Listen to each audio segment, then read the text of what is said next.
The Tu-144 took to the skies on December 31st, 1968, whereas the Concorde made its first flight in March 2nd, 1969.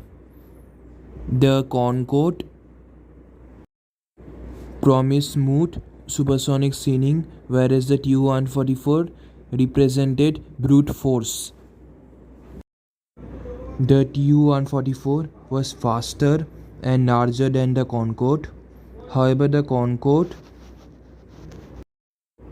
ultimately received commercial success and was more successful than the Tu-144.